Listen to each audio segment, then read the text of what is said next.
Next up, we have Minister Keith Muhammad, a representative from the Nation of Islam in Oakland. Let's give him a warm welcome.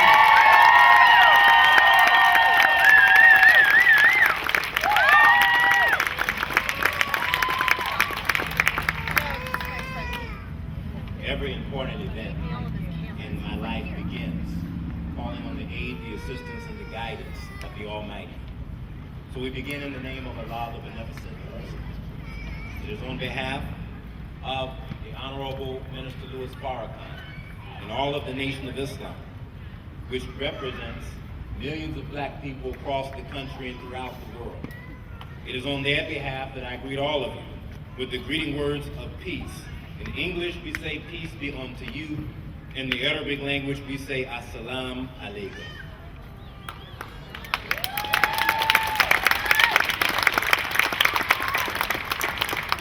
First, let me say what an honor it is for us to stand with you and call for justice.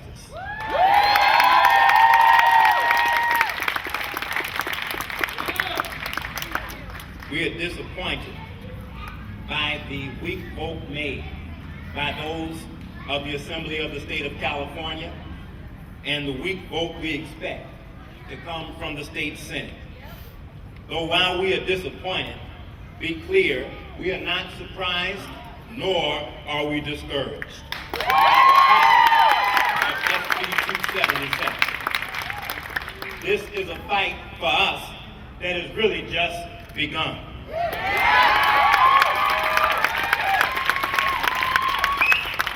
However, it is born out of a fight with us that is very long.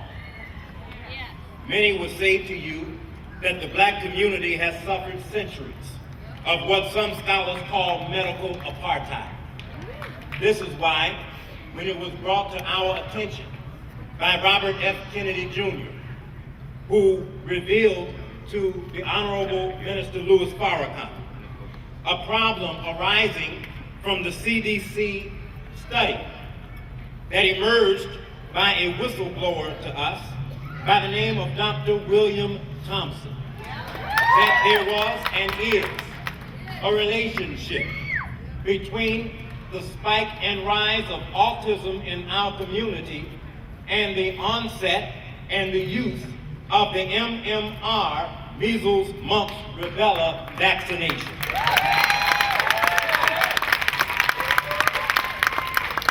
As we look at the issue, while, like many others, we are aware of an incident that occurred at Disneyland.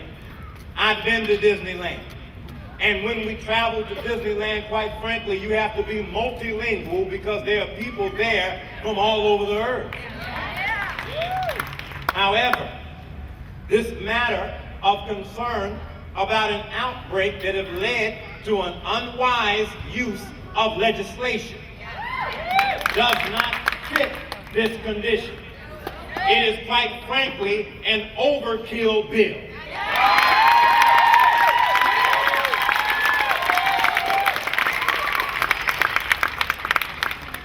Dr. Thompson, in his finding that there is a far greater possibility that black boys would find themselves sufferers of autism at some point in his development, he decided that it was time to reveal what he knew. Now they're casting votes today on the basis of the studies that were conducted before he made his revelation. Dr. Thompson has made clear that he wants to see that this be studied further, and he is willing to be brought before Congress in order to reveal the truth. The question is the Congress and the state government willing to hear the truth? Jesus said, "And ye shall know the truth, and the truth shall make you free." Today, the Assembly voted for ignorance. They have refused to step up and step in to open up hearings that would allow the revelation made by Dr. Thompson to actually be heard by the people, to be heard by the Senate, to be heard by the Assembly, and to be heard by the Congress.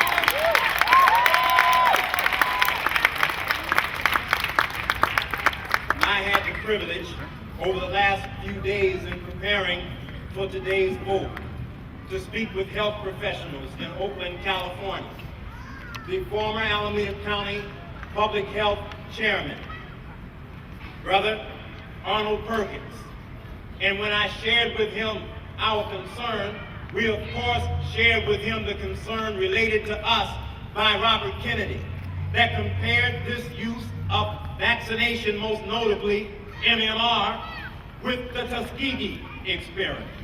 Yep. Which of course, any of us of conscience hearing that kind of relationship should be given great pause before we cast any kind of vote on a matter as significant as this. And what Mr. Perkins found in his research is what many of you already know, and that is the relationship with autism as it relates to this particular vaccination is related most specifically to children who are vaccinated between 12 and 36 months of age. And he said to me, his professional recommendation would be that those vaccinations be delayed in the week until the children are old enough to receive them with a greater level of safety. But now imagine here at the state government armed with that knowledge, rubber stamping a bill without question because quite frankly, many are afraid to stand up to the $300 billion pharmaceutical industry.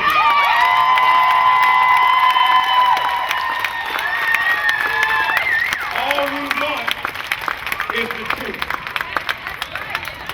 Truth brings justice. It is written in the book of Isaiah that justice stands afar off and equity cannot enter because truth has fallen in the street. Open, free, and fair hearings must be had on this subject.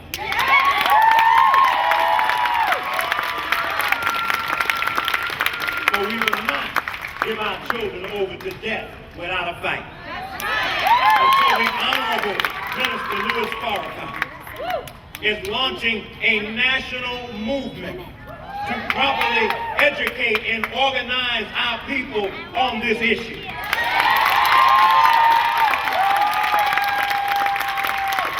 This issue is becoming part of the platform of the 20th anniversary of the Million Man March.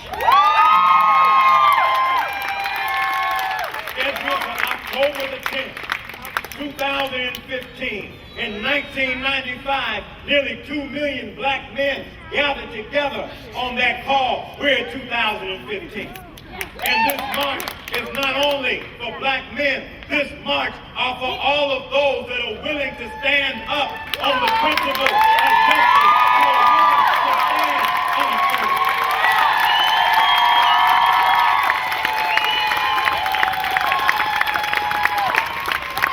In closing, any legislation which threatens the life of our children must be fought against. We are taught in our faith never to be the aggressor. We don't pick fights, we don't start fights. But these of our youth must be protected. By any means of good necessary. So we stand with them and we stand with you to protect our children, and we call all that are interested. We'll be organizing across this nation town hall meetings to reveal the truth.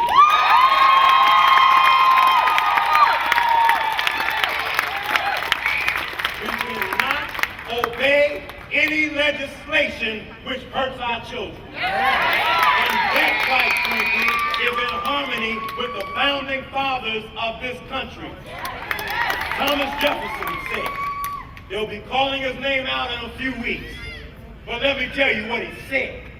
He said that rebellion to tyrants is obedience to God. And only a tyrant with forced vaccination on our children that is knowingly tainted. So in last thought is the Holy Quran reveals these words to us. We mix not up truth with falsehood, nor do we hide the truth while we know. We don't take a mixed story, and we're not going to take a mixed vaccination such as MMR. May God bless us to stand and rise in His name in our fight for justice. Thank you for listening.